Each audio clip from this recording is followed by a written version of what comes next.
Hi friends, പുതിയൊരു വീഡിയോയിലേക്ക് എല്ലാവർക്കും സ്വാഗതം. അപ്പോൾ ഇന്ന് നമ്മൾ ഒരു മഷ്റൂം കറിയാണ് കാണിക്കുന്നത് കേട്ടോ. മഷ്റൂം അഥവാ നമ്മുടെ കൂണ്. അപ്പോൾ എനിക്ക് കൂണ് ഒരുപാട് ഇഷ്ടമാണ് കേട്ടോ. അപ്പോൾ കൂണ് കണ്ടപ്പോൾ വാങ്ങി.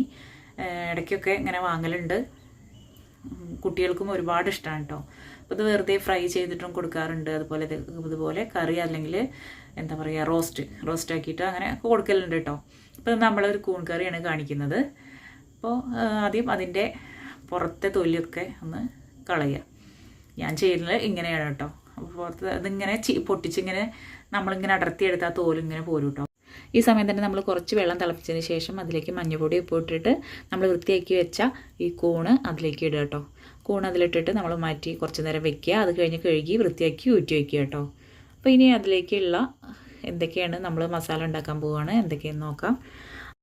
സബോള, തക്കാളി, കറിവേപ്പില, പച്ചമുളക്, ഇവിടെ ക്യാപ്സിക്കം ഉണ്ടായിരുന്നു, അപ്പോൾ അത് എടുത്തു. നിർബന്ധമില്ല, എല്ലാം അരിഞ്ഞു വെച്ചു. ഒരു പാൻ ചൂടാക്കി അതിലേക്ക് വെളിച്ചെണ്ണ ഒഴിച്ചു. അതിലേക്ക് നമ്മൾ പച്ചമുളക്, സബോള, തക്കാളി അങ്ങനെ ഓരോന്നായിട്ട് കറിവേപ്പില എല്ലാം ഇട്ടു. ഉപ്പ് ഇട്ടിട്ട് വഴറ്റിയെടുത്തു. നന്നായി വഴറ്റിയെടുക്കുക. ഒന്ന് വാടി വരുമ്പോൾ അതിലേക്ക് നമ്മൾ മസാലകൾ ഇടുകയാണ് കേട്ടോ. അപ്പോൾ നമ്മൾ ഇഞ്ചി വെളുത്തുള്ളി പേസ്റ്റാണ് ആദ്യം ചേർക്കുന്നത്. അത് കഴിഞ്ഞിട്ടാണ് ഓരോ പൊടികളൊക്കെ ചേർക്കുന്നത് കേട്ടോ.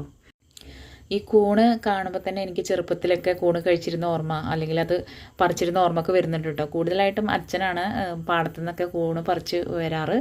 പിന്നെ ഞാനൊക്കെ പോയിരുന്ന ഓർമ്മ എനിക്കുണ്ട് കേട്ടോ. ഇടിവെട്ടി പിറ്റേ ദിവസം രാവിലെ പാടത്തൊക്കെ പോയി നോക്കിയാൽ അരിക്കലൊക്കെ ആയിട്ട് നിൽക്കുന്നുണ്ടാവും, അങ്ങനെ വിരിഞ്ഞ് നിൽക്കുന്നത് കൂണ്. അത് നല്ല വലിപ്പമൊക്കെ ആയിട്ട് കേട്ടോ. ഇഞ്ചി വെളുത്തുള്ളി പേസ്റ്റൊക്കെ വാടി വന്നപ്പോൾ കഴുകി ഊറ്റി വെച്ചിരുന്ന കൂണ് നമ്മൾ അതിലേക്ക് ചേർത്തു. അതിന് ശേഷമാണ് നമ്മളിനി പൊടികളൊക്കെ ചേർക്കുന്നത് കേട്ടോ. അപ്പോൾ ആദ്യം മുളക് പൊടി, മല്ലിപ്പൊടി, മഞ്ഞൾപ്പൊടി അങ്ങനെയുള്ള സംഭവങ്ങളൊക്കെ ചേർത്തു. പിന്നെ കുറച്ച് ചിക്കൻ മസാല, ഗരം മസാല അതൊക്കെ ചേർത്തു. നന്നായി ആ പൊടി നന്നായി ഒന്ന് അതിൻ്റെയും പച്ചമണം ഇതൊക്കെ പോയി ഒന്ന് ഡ്രൈ ആയിട്ട് വരുന്ന വരെ നന്നായി ഇളക്കി കൊടുക്കുക, അടി പിടിക്കാതെ കേട്ടോ. അതിനുശേഷം ആവശ്യമായ വെള്ളം കുറച്ച് ചേർത്ത് കൊടുക്കുക. വേവാൻ ആവശ്യമായ വെള്ളം ചേർത്ത് കൊടുക്കുക കേട്ടോ. അതുപോലെ ഇപ്പോഴും അതെ, ഞങ്ങൾ ഇടി വെട്ടുന്ന സമയത്ത് ആ കൂണിൻ്റെ സീസണിൽ കറക്റ്റ് എനിക്കറിയില്ല, ഞാനിവിടെ ചോദിക്കും കേട്ടോ വീട്ടിൽ. അപ്പോൾ അവർ പറയും ആ സമയത്താണെന്ന്. അപ്പോൾ ഞങ്ങൾ വീഴും ഇവിടെ അടുത്തുള്ള പറമ്പിലൊക്കെ ഒന്ന് പോയി നോക്കും. മക്കളെയും കൂട്ടിയിട്ട് ഞാനും കൂടി പോയി നോക്കും കേട്ടോ. ചില സമയങ്ങളിൽ കിട്ടാറുണ്ട്. ചിലപ്പോൾ ഇപ്രാവശ്യം കിട്ടിയില്ല. കുറേ പോയി നോക്കി, പക്ഷെ കിട്ടിയില്ല. അപ്പോൾ ആ സങ്കടം തീർക്കാനാണ് കടയിൽ ഇത് കണ്ടപ്പോൾ വേഗം വാങ്ങിയത് കേട്ടോ. എപ്പോഴും അവിടെ ഉണ്ടാവില്ല, കാണുന്ന സമയത്ത് വാങ്ങും.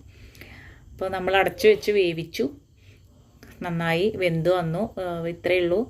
ഞാനിവിടെ റോസ്റ്റ് പോലെയാണ് ആക്കിയിരിക്കുന്നത്. അപ്പോൾ നിങ്ങൾക്ക് വെള്ളത്തോടുക്കനെ വേണമെങ്കിൽ ഇത്തിരി കൂടി വെള്ളം ചേർത്തിട്ട് ഒന്നുകൂടി തിളപ്പിച്ചാൽ മതി, അല്ലെങ്കിൽ വെള്ളം വറ്റിക്കാതെ ചെയ്താൽ മതി കേട്ടോ.